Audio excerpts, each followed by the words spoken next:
Assalamualaikum warahmatullahi wabarakatuh. Masih bersama saya Rizal Bright. Hari ini di Studio Bright telah hadir Ustadz Arliansah, pimpinan Pondok Pesantren Shahibul Quran. Kita akan bincang-bincang santai dengan beliau dalam rangka persiapan menyambut bulan suci Ramadan. Assalamualaikum Pak Ustadz. Assalamualaikum. Pak Ustadz, terima kasih sudah hadir di Studio Bright pagi hari ini. Pak Ustadz, sebelum kita masuk ke pembuatan konten bulan puasa, boleh nggak saya diceritakan tentang Pondok Pesantren Shahibul Quran? Apa itu Pondok Pesantren Shahibul Quran, Pak Ustadz? Bismillahirrahmanirrahim. Alhamdulillah. Allahumma shalli ala sayyidina Muhammad wa ala ali sayyidina Muhammad.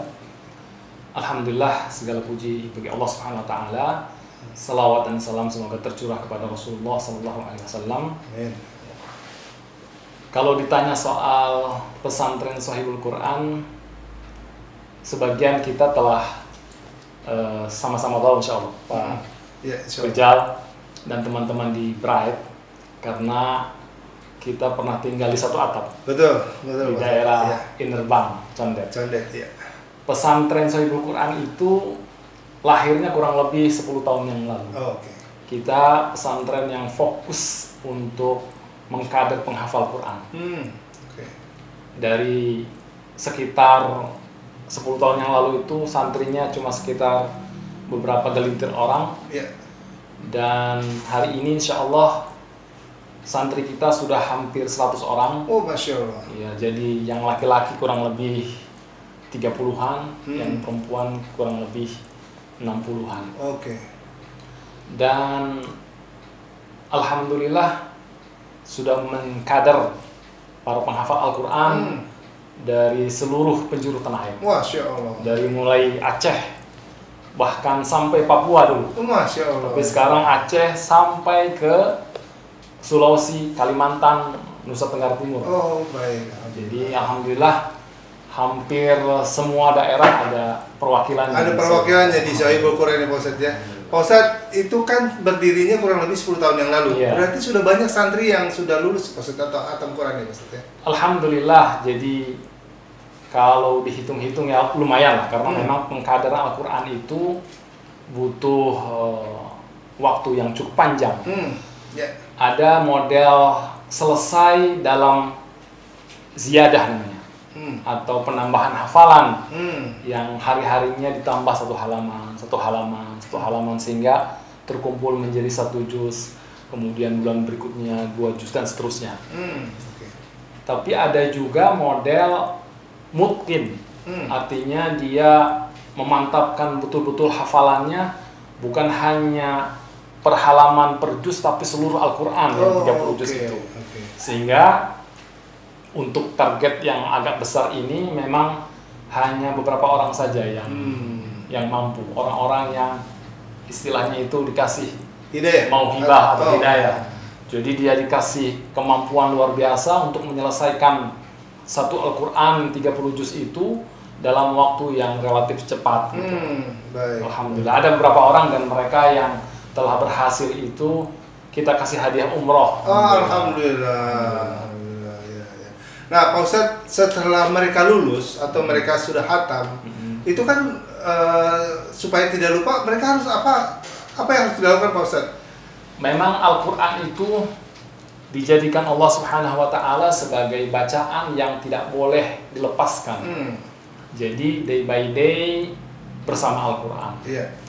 Hari-hari waktu yang dikasih Allah kepada si penghafal Quran, mudah-mudahan kita semuanya jadi penghafal Quran. Amin. Tidak pernah lepas dari Al-Quran. Apakah membacanya, menghayatinya, mengkaji tafsirnya, membaca terjemahannya, dan paling utama memang mengamalkan isi Al-Quran, insya Allah. Nah, Pak Ustadz, boleh saya bertanya lagi ya, Pak Ustadz ya. Ini biar rasa ketertarikan saya dan mungkin juga pendengar Brightes di rumah ingin juga belajar nih, Pak Ustadz. Nah, Pak Ustadz, metode belajarnya seperti apa, Pak Ustadz? Apakah setiap hari dia harus store ke Pak Ustadz hafalan, ataukah dalam waktu tertentu, atau seperti apa, Pak Ustadz? Jadi seperti yang saya katakan tadi, interaksi seorang penghafal Al-Quran itu harus sangat intens dengan Al-Quran. dimulai tentunya dengan tahsin at-tilawah. Jadi tahsin at-tilawah itu nomor satu. Tidak mungkin seseorang itu bisa menghafal Al-Quran kecuali kalau bacaannya benar. Jadi sebenarnya di awal ketika mereka mau masuk pesantren, kita harapkan mereka sudah hampir sempurna membacanya dengan baik dan benar. Baik tajwidnya, baik hukum-hukumnya ya. Betul. Jadi kita tes mereka beberapa halaman, kemudian kita dengarkan kira-kira sudah sampai level mana mereka ini. Kalau levelnya sudah cukup, maka berarti tinggal ditambah kemampuan teorinya. Maka ketika masuk mereka sudah bisa baca, kemudian sudah hafal juz amma diutamakan. Artinya mereka punya modal untuk bisa menghafal 29 juz selanjutnya. Jadi itu mudah-mudahan sih kita semua lah, umat Islam ini seberapapun yang bisa kita dapat, kita juga menjadi sahibul Quran. Amin. Menjadi orang-orang yang menghafalkan Al-Quran, insyaallah. Arti sahibul Quran itu sendiri apa sebenarnya? Sahib itu artinya kalau sahib itu sahabat. Sahib bisa sahabat, bisa pemilik. Bisa, oke. Bisa kalau sahibul bait artinya pemilik rumah. Sahibul hajat yang punya hajat. Sahibul Quran yang punya Quran. Artinya orang-orang yang interaksinya sangat intens dengan Al-Quran. Dan seharusnya setiap mukmin adalah sahibul Quran. Maka nama ini nama yang sangat cantik. Bahkan ada di dalam hadis. Yuqalu li sahibil Quran, dikatakan kepada sahibul Quran. Siapa sahibul Quran? Kita ini insyaallah. Amin. Iqra wartaqi waratil. Jadi bacalah Al-Quran. Nanti posisi kita di akhirat nanti adalah sesuai dengan bacaan terakhir Quran kita. Baik. Alhamdulillah. Berarti itulah bincang-bincang pembuka saya bersama Ustadz Arliansyah. Jangan kemana-mana karena setelah ini kita akan bincang-bincang lanjut dengan Pak Ustadz tentang bagaimana siapa saja yang boleh bergabung dengan Sahibul Quran. Tunggu setelah yang satu ini.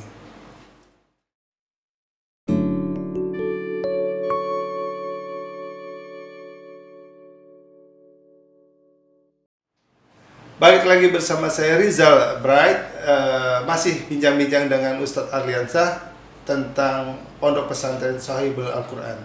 Pak Ustadz, boleh saya bertanya tentang siapa saja pada usia berapa siswa yang boleh belajar di tempat Pak Ustadz?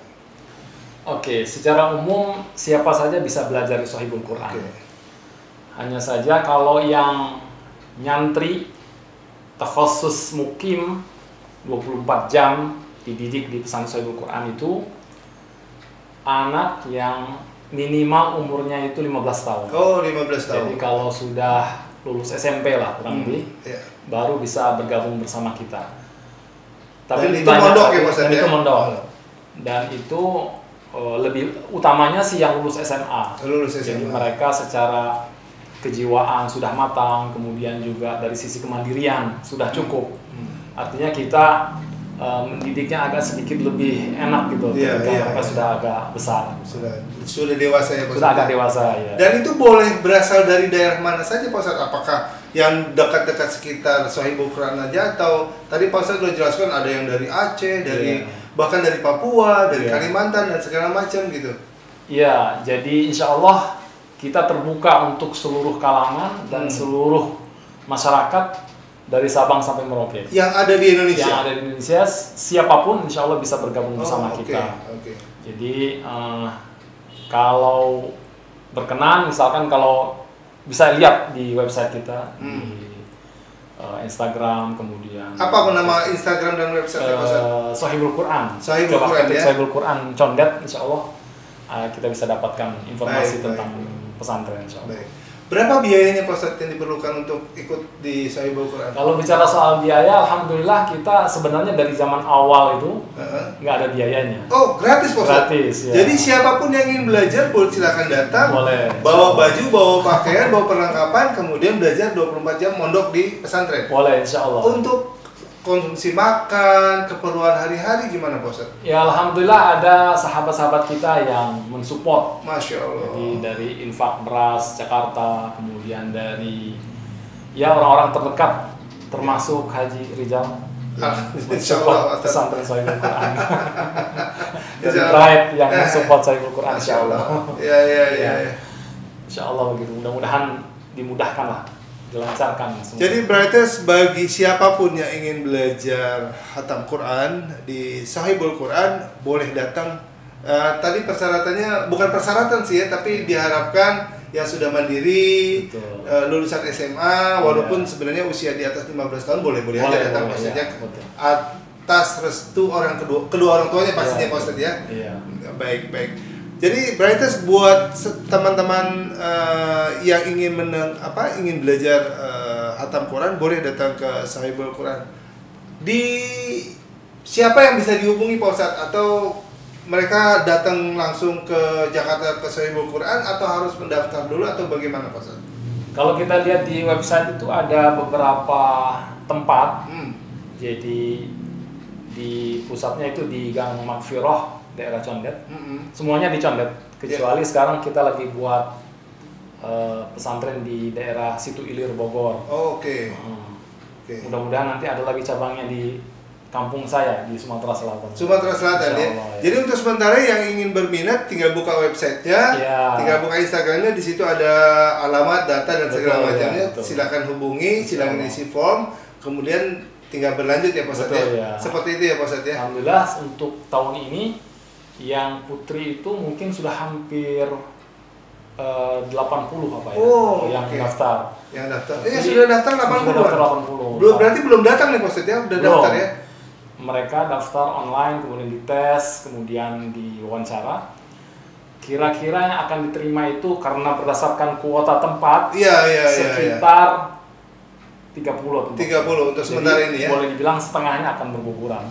Oke. Tapi mereka akan boleh daftar yang kedua atau yang ketiga ya? Boleh saja, tentu dengan persyaratan tadi, artinya punya kemampuan, punya keinginan yang kuat, kemudian secara umum menurut para asatidahnya layak untuk bergabung ya. Pak Ustadz, masalah tempat tadi Pak Ustadz. Ini tempatnya jadi ada di beberapa lokasi walaupun semuanya ada di sekitar Condet Pak Ustadz. Itu yang pria, yang wanita itu terpisah atau bagaimana Pak Ustadz? Betul, jadi yang laki-laki itu ada di 2 tempat, yang perempuan juga ada di 2 tempat. Yang laki-laki ada di Makfiroh dengan Munggang. Bentuknya rumah, jadi rumah tahfidz. Kemudian yang perempuan ada di Gang Pucung dengan di Innerbang. Yang tempat sama kita huni itu. Baik. Untuk konsumsi makannya Pak Ustadz, apa sudah ada yang masakin atau mereka masak sendiri atau bagaimana Pak Ustadz? Alhamdulillah kalau dulu dimasakin dari pagi, kemudian siang, malam. Kalau sekarang ini ada kreativitas sedikit, jadi sarapannya boleh masak sendiri, pilih menu yang mereka suka. Tapi kalau siang sama malam kita yang masak. Udah ada yang masakin juga maksudnya, yang tinggal didistribusikan aja ya. Tapi kalau untuk sarapan mereka boleh berkreasi sendiri, betul. Bahkan kalau mereka punya uang saku sendiri boleh jajan mungkin boleh. Berbagi ya maksudnya.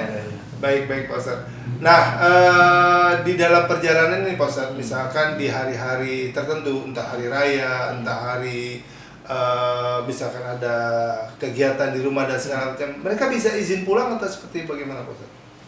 Secara umum pesantren itu nggak ada istilah pulang kecuali liburan.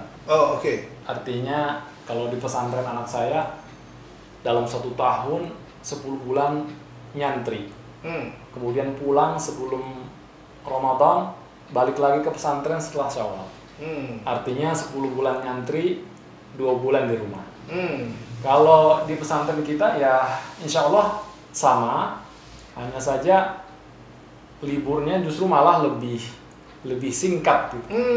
Artinya Ramadan pertengahan atau ujung Ramadan sudah mulai libur, kemudian Syawal akhir itu sudah harus ada di pondok. Di pondok pesantren. Baik. Seandainya Pak Ustadz, jadwal kegiatan. Iya. Nah, jadwal kegiatan apakah dari subuh hingga isya atau memang sudah ada jadwal tertentu yang diatur oleh Sahibul Quran? Jadi seperti yang saya katakan tadi, interaksi dengan Al-Quran dibikin sedemikian intens. Oleh karena itu tidak ada waktu kecuali bersama Al-Quran. Maka bangun tidur sekitar jam 3 sudah bersama Al-Quran. Ada yang bersama-sama sholat tahajud bersama, ada yang kemudian masing-masing dipersilahkan secara pribadi sholat tahajud. Setelah itu kalau puasa Senin Kamis berarti sahur. Kalau enggak berarti mempersiapkan hafalan untuk paginya. Setelah sholat subuh kemudian zikir, kemudian mempersiapkan hafalan, distorkan hafalannya pagi hari. Kemudian ada murojaah gabungan, misalkan murojaah bersama, murojaah dengan pasangannya, itu selalu dari mulai pagi sampai sore sampai malam.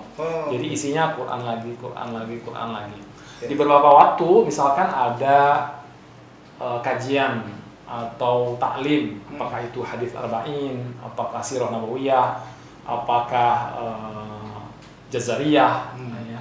Jadi ada beberapa waktu yang diselipkan di antara kesibukan menghafal Al-Quran itu untuk diisi materi-materi yang mendukung untuk kegiatan menghafal Quran. Baik. Selain menghafal Al-Quran, apakah ada proses pendidikan, misalkan ceramah atau tafsir dan segala macam, Pak Ustadz?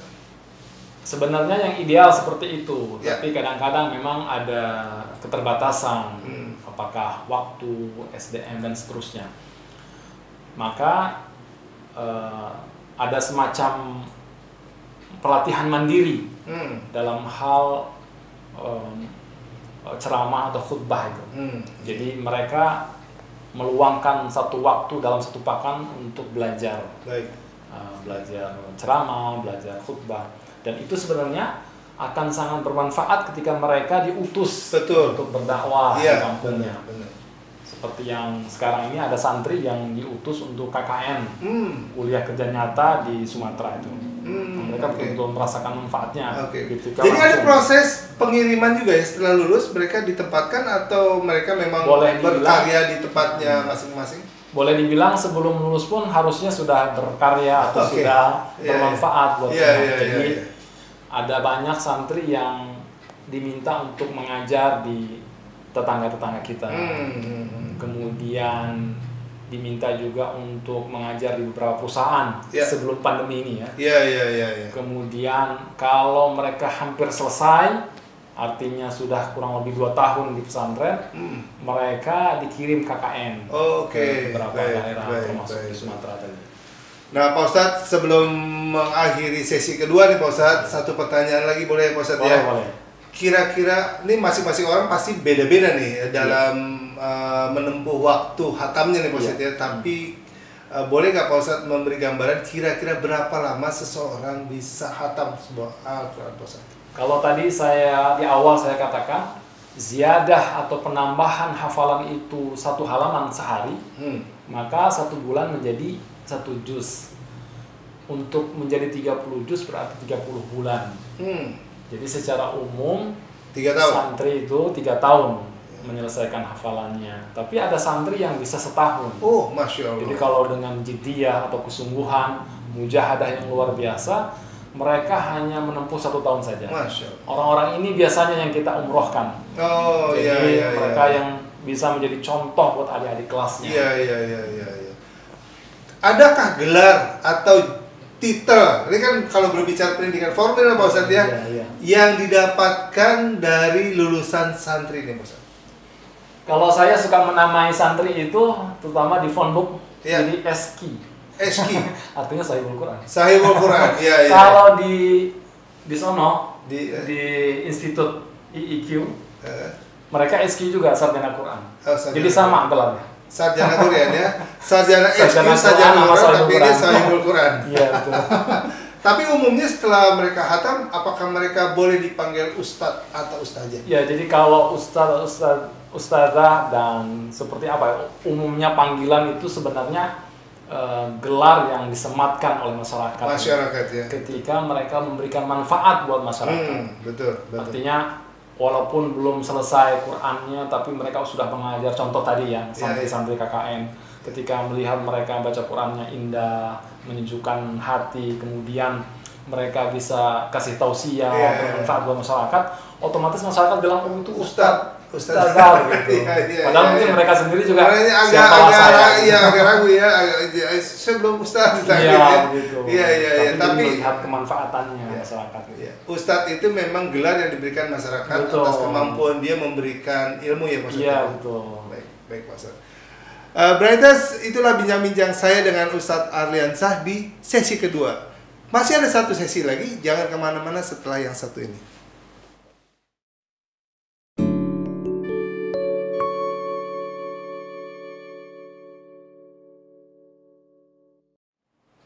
Balik lagi bersama saya Rizal Bright, masih ngobrol-ngobrol dengan Ustadz Arliansah. Pak Ustadz, tadi ada momen Pak Ustadz bilang sedang membangun pondok pesantren di Bogor. Ya, mulai sejak kapan pesantren ini dibangun dan diperkirakan kapan selesai, Pak Ustadz? Jadi yang di Bogor itu sebenarnya antisipasi kalau pesantren atau santrinya itu cukup banyak santrinya. Karena seperti kita tahu di Jakarta ini kan lahan itu begitu mahal.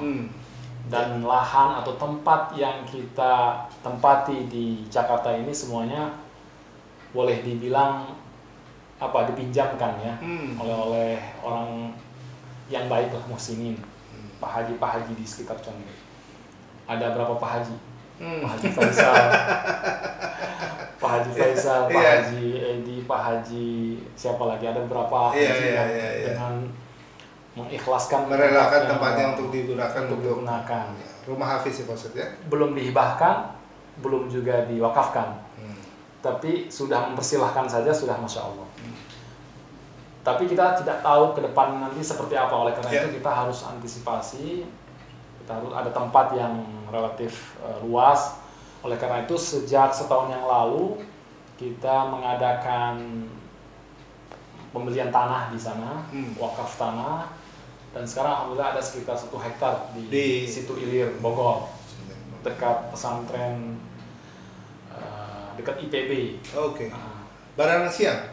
Kalau itu yang pusat, kalau ini yang jauh, yang di ke arah Lewiliang. Oh, ke arah Lewiliang, oke. Dramaga situ. Oke, Dramaga ya. Jadi kita sudah buat pengadaan tanah, kemudian beberapa bulan yang lalu kita bangun sedikit. Memang idealnya yang dibangun awal itu adalah masjid. Tapi ternyata yang kita bisa lakukan sekarang ini baru membangun aula sekaligus 2 kamar santri. Jadi insya Allah sedikit demi sedikit lah. Iya. Alhamdulillah buat sekedar di awal nanti kita akan kirim 10 santri misalnya. Iya. Sekedar menghidupkan untuk pertama kalinya. Ya. Kalau ada donatur atau orang yang ingin berpartisipasi ikut membangun pondok pesantren itu gimana Pak Ustadz? Boleh nggak? Sangat boleh, dan kita sangat terbuka dengan zakat, infak, sedekah. Karena boleh dibilang itu adalah formula yang diberikan Allah Subhanahu wa taala kepada para pejuang seperti kita. Orang-orang yang insya Allah berjihad di jalan Allah untuk mengkader penghafal Al-Quran. Dan formatnya banyak, misalkan kalau untuk tanah berarti wakaf tanah, kalau untuk bangunan ada wakaf bangunan, wakaf semen, pasir, seterusnya. Kalau untuk makan ada yang infak beras, ada yang sedekah buat buka puasa Senin Kamis, ada yang wakaf Quran dan seterusnya. Jadi banyak sekali pilihan-pilihan amal soleh yang bisa dilakukan untuk pesantren Sohibul Quran, insya Allah. Caranya Pak Ustadz? Caranya bisa datang ke tempat kita, bisa juga nomor rekening di bawah ini. Iya. Nanti bisa lewat nomor rekeningnya. Iya. Yang jelas Pak Haji Rizal tahu rekeningnya. Iya, iya. Nanti bisa disumbangkan ke nomor rekening atau juga bisa datang ke Sahibul Quran ya Pak Ustadz yang ada di Condet ya Pak Ustadz ya. Bisa dengan banyak cara bisa. Dan alamatnya Pak Ustadz? Alamatnya kalau yang utama itu di Gang Al-Maghfirah. Gang Al-Maghfirah nomor 8. Kalau di Innerbang, yang Innerbang Raya itu. Ya, Jalan Innerbang Raya nomor. Kemudian ada yang nomor 7 ya Pak Ustadz ya. 7 ya. Yang di Munggang nomor 41 kalau salah. Oke. Kemudian yang di Pucung lupa. Pucung Condet juga ya Pak Ustadz ya. Dekat situ. Pokoknya tanya aja Sahibul Quran ya. Sahibul Quran ya. Jadi di beberapa tempat di Condet boleh datang di mana aja ya Pak Ustadz ya. Silakan berdonasi jika ingin berdonasi ya Pak Ustadz ya. Insyaallah. Baik. Nah Pak Ustadz dalam rangka menyambut bulan Ramadan nih Pak Ustadz. Nah syukur alhamdulillah nih Pak Ustadz juga kan bersedia untuk mengisi program Radio Bright nih Pak Ustadz. Nah materi-materi yang akan kita buat nih nanti Pak Ustadz untuk kegiatan Ramadan di Radio Bright nih Pak Ustadz, kira-kira apa nih Pak Ustadz? Tentu materi yang berkenaan dengan Ramadan, puasa dan takwa. Jadi insya Allah nanti kita akan buat sesi kultum, kuliah 7 menit ya.